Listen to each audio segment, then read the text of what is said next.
እንዴት ናችሁ? ደህና ናችሁ? በጣም ደህና ነኝ እግዚአብሔር ይመስገን። ደመቁ ወደ ቤተሰቦቿ ተመለሰች አሉ ጋይስ። ዞሮ መዝጊያው ጭራሮ ብለንሽ ነበር።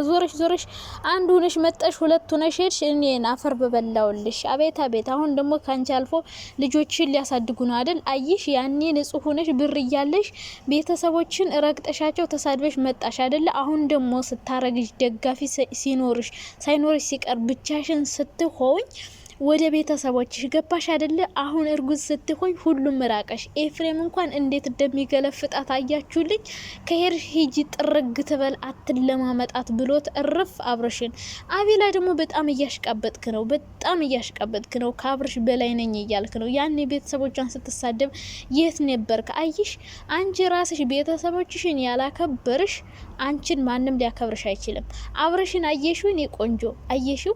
ኤፍሬም ያን ያክል እየተናገረች ትውጣ ትሂድ አትለማመጣት እያለ አቤላ ነው እንጂ አብርሽ ኤፍሬምን እረፍ አላለው። እንደፈለገ ነው ሲናገር የነበረ። ገባሽ አይደለ? እሱ አብርሽ ቤተሰቦቹን አንድም ነገር መናገርም ሆነ ማስከፋትም አይፈልግም። በጣም ነው ቤተሰቦቹን የሚያከብረው። አንቺ ግን ሜላት የሆነ ቀን ስለ አብርሽ አወራች ብለሽ ወተሽ እህቴ አይደለሽም ብለሽ ነው የካልሻት። ገባሽ? ተግባባን አይደለ? አንቺ በቤተሰቦች ላይ ክደትን ስትፈጽሚ በአንቺ ላይ አሁን ሌላ ክደት እየተፈጸመብሽ ነው። አብርሽም ሆነ ኤፋ እንደዚህ የተቀየሩበት የራሳቸው ምክንያት አላቸው። በተለይ ኤፍሬም እንደዚህ የተቀየረበት ምክንያት ምን ይመስላችኋል ጋይስ?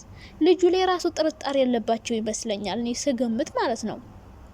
እና ሩታ እንግዲህ ቤተሰቦች ጋር ሄጄ ወልጄ እመጣለሁ አልሽ።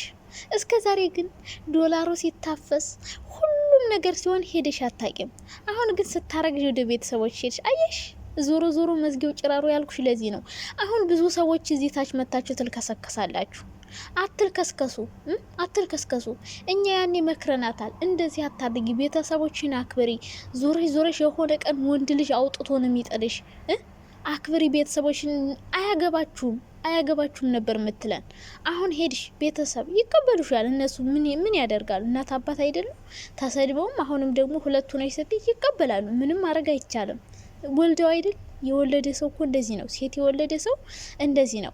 እና ያኔ ረግጠሻቸው መተሽ ይኸው ዞረሽ ወደ እነሱ ገባሽ። ተግባባና ትሂድ አሉ እኮ ትውጣ ብለው ፈቀዱላት። ኤፋ በተለይ ትሂድ አለ።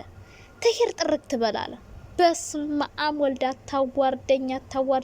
አሁን ደግሞ ኤፋን ትገለፍጫለሻ፣ ትናገሪዋለሽ። አያገባም፣ አይመለከትም። በደንብ ነው የሚያገባው እንዴ!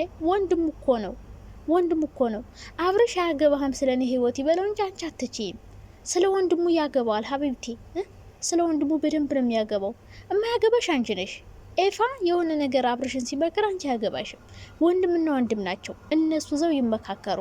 አንቺ ግን አያገባህም። ቤተሰብ ራሱ አያገባቸውም አልሽ። እሺ ያዋጣሽ፣ ከዚህ በኋላ ያዋጣሽ። ሄጄ ወልጄ እመጣለሁ ምናምን። አው ቤተሰብ ናቸው፣ ጥለው አይጥሉሽም። አሁን ቤተሰቦችን ታመሰግኛለሽ። ገባሽ? ታመሰግኛቸዋለሽ ቤተሰቦችን። የወጣችበት ምክንያት ደግሞ ሌላ ብዙ ነገር አለ። አሁን አብርሽ ነፂ ላይ ሊዝትባት ይችላል። ገባችሁ አይደለ? ሊዝትባት ይችላል፣ ላይዝትባትም ይችላል። በውስጥ እያወሩ ሊሆን ይችላል ከነፂ ጋር እንደዚህ ብለሽ ስሪ። ከዛ እሷ እዚህ እኔ ቦይ ዘልክልሻለሁ። ከዛ እሷ ቤት ስትወጣ ከዛ አንቺ ጋር እንኖራለን። ካረገዘች ከዚህ በኋላ አልፈልጋትም። ገባችሁ? ዩቲዩብ እንደፈለገች አትሰራም። እኔ እውነት ነው የምናገር። አሁን እዚህ ጋር የምትሳደቡ ሰዎች ትኖራላችሁ። ውጡ ከቤቴ፣ አትሳደቡብኝ። እኔ እውነቱን ነው የምናገር። ገባችሁ አይደለ? ካረገዘች ቪዲዮ እንደፈለገች አትሰራም። ሆዷ ገፍቶ እንዴት ትሰራለች? በየቦታው መሄድ አትችልም። በቃ ከዚህ በኋላ ቁጭ ነው የምትል። ሶ እናቷ ቤት ትሄዳለች። ፊዚካሏ ይቀያየራል፣ ሰውነቷ ይወፍራል፣ ይነፋፋል። ቪዲዮ መስራት አትችልም። እና ደመቁዬ ልጅሽን አርፈሽ አሳድጊሽ። ተመክሮ ምከረው ካልሰማ ካለ መከራ ይምከረው። ገባችሁ? መከራ ይመክርሻል። እንግዲህ ስቃይ ሲበዛ ይመክርሻል። አሁን ቤተሰብ ይጠላሻል። ያኔ መክረውሽ እምቢ ብለሻቸው ያለ ጋብቻ አርግዘሽ ስትይ አንቅሮ ነው የሚተፉሽ። ያኔ ደግሞ እያለቀስሽ ትመጫለሽ። ያኔ እንግዲህ እስኪ ሜላት ስታሽቀብጭ ነበረ። የኛ ንግስት፣ የኛ ልዕልት፣ የኛ ምናምን ስትሉ ነበር። አሁን ተመልሳችሁ እንደዛ ባላችሁ አፋችሁ ደግሞ እንዳትሳደቡ አደራችሁን። ገመና ነው፣ ደብቁላት። እንዴት ናችሁ የኔ ውዶች?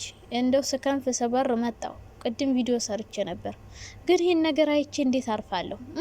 ውስጤን ሲያቃጥለው የኖረው ነገር ቤተሰቦቿን ስትሳደብ የሆነ ቀን ታይ ስንል እኛን ስትሳደቡ የነበራችሁ ደህና ናችሁ? እንዴት ናችሁ? ይሄው ተመልሳ ቤተሰብ ጋር ሄደች። እኛ ስንል የነበረው ቤተሰቦችን አክብሬ ነው። ከዛ በኋላ ነው ሁሉም ሰው የጠላት። እኔ ራሴ ደመቁ በጣም የነበረች ሲመቼ እንደው ታውቃላችሁ፣ እህቷን ወጥታ ስትሰድባት ለእናትና ለአባቷ መልስ ስትሰጥ ስለኔ አያገባችሁም ትልቅ ቦታ ታዩኛላችሁ ብላ ነበረ። አሁን ይሄው ቡጥ አድርጋ ሆዷን ሄደች። ሆዷን ገልብጣ ልትሄድ ነው። ወይኔ አሁን እዚህ ጋር ሴት ሆነሽ በሴት እንደዚህ አትሉኝ ትችላላችሁ። አዎ ሴት ሆኜ በሴት አልፈርድም። ግን ደግሞ ሴት በሆነም አንዳንዴ ጥፋት ሳጠፋ ቤተሰብ የሚመክረኝን እሰማለሁ፣ ጓደኞች የሚመክሩኝን እሰማለሁ። ማንንም ሰው አልሰማም ብዬ ጆሮዬን ደፍኜ አንድ ሰው ብቻ እየሰማው እሱ በመራ ይልክ እንዳይነ ስውር ሰው እየመራኝ አልሄድም። ገባችሁ? እኔ ራሴ አስባለሁ፣ አገናዝባለሁ። የሚሆነውን ነገር ወደፊት ምን ማድረግ እንዳለብኝ ለራሴ አስባለሁ። እየሰራው ለሱ ገንዘብ እየሸቀልኩኝ ክብሬን እየጣልኩ በእኔ ክብር እሱ እየነገደ አይኖርም። ገባችሁ አይደለም? አስባለሁ፣ ጭንቅላት አለኝ። ዝም ብዬ ሰው ሲመራኝ እንዳይነ ስውር እንዲያድርጊ ሲለኝ እንዲህ፣ እናትሽን ሲደቢ ሲለኝ መሳደብ፣ እህትሽን ስደቢ ሲለኝ መሳደብ፣ አጭር ቀሚስ ልበሽ ሲለኝ መልበስ፣ በጾም እንጋባ ሲለኝ መጋባት፣ አልቅሽ ሲለኝ ማልቀስ። እንደዛ አይሆንም ሀቢብቲ፣ እንደዛ አላደርግም። ክብሬን ጠብቄ በስነ ስርዓት ነው የምሰራው። መስራት ቢሆንም የሚሰራው ነገርም የኔን ክብር በማይነካ መልኩ በጋራ እንጠቀማለን። ከዛ ውጭ ግን እሱ ተጠቃሚ እኔ ስሜ እየጠፋ እንደዛ የሚባል ነገር የለም። እንደዛ ካደረግሽ ማለት ነው ሰው ይመራሽና የሆነ ጊዜ ያ ሰው ይጠፋሻል። ከዛ በኋላ ገደል ውስጥ ነው የምትገቢ። ገደል ውስጥ ትገቢያለሽ። የሚመራሽ ሰው ጠፋ። ሰው ነበረ የሚመራሽ። ከዛ ያ ሰው እንትን ሲል ገደል ውስጥ ትገቢያለሽ። የማይሆን ውሳኔ። አሁን ሩታ ማርገዟ ነው ትልቁ ድክመቷ። አረገዘሽ በቃሽ፣ ቀንጥሮ ጣላት። ካላስ ከዚህ በኋላ ማለት ነው ስትመለሽ እንደነበረው አታገኘኝም ብሏታል። ሄደች። አሁን አብርሽ ተቀይሮ ነው የሚጠብቃት። ምናልባት ከነፂ ጋር ተመካክረው ሊሆን ይችላል። ሩታ ልትወጣ ይሆናል ይሄን ሴራ ያሴሩት። እኔም እንደዚህ ልስራ፣ አንቺም ትምህርትሽን ተማሪ፣ ከዛ በኋላ አብረን እንኖራለን ተባብለውም ሊሆን ይችላል። ነፂ አሁን እያለቀሰች የመጣችው ከአብርሽ ጋር ተመካክራ ሊሆን ይችላል። አሁን ሩታ ስትወጣላቸው እነሱ ባንድ ሊመጡ ይችላሉ። አያችሁ ወንዶች እንደዚህ ናቸው። ወንድ ልጅ አትመኑ፣ መቼም እንዳታምኑ። እኔ አሁን የገረመኝ የአብርሽ ብቻ አይደለም የኤፍሬም መቀየር። ወይኔ ወንድሜ፣ ወይኔ ኤፋ፣ እንደዚህ ቆፍጣና ሰው ነው፣ የውሳኔ ሰው ነው። ኦ ማይ ጋድ ጎበዝ፣ ልክ ላይ ነገርከው። ይሄ ንፍርቅ ያነፈረቅ ነበር። አሁን ኤፍሬም አጠገቡ ባይኖር አላነፈረቀም። እና ወንድሙ ራሱ ተቀየረብሽ፣ ማንነትሽ ገብቶታል። በቃ ሁሌ እውነቱን ነው። ሁሌ ሻንጣ ይዞ መጅለጥ የለም ትዳር ውስጥ ማለት ነው።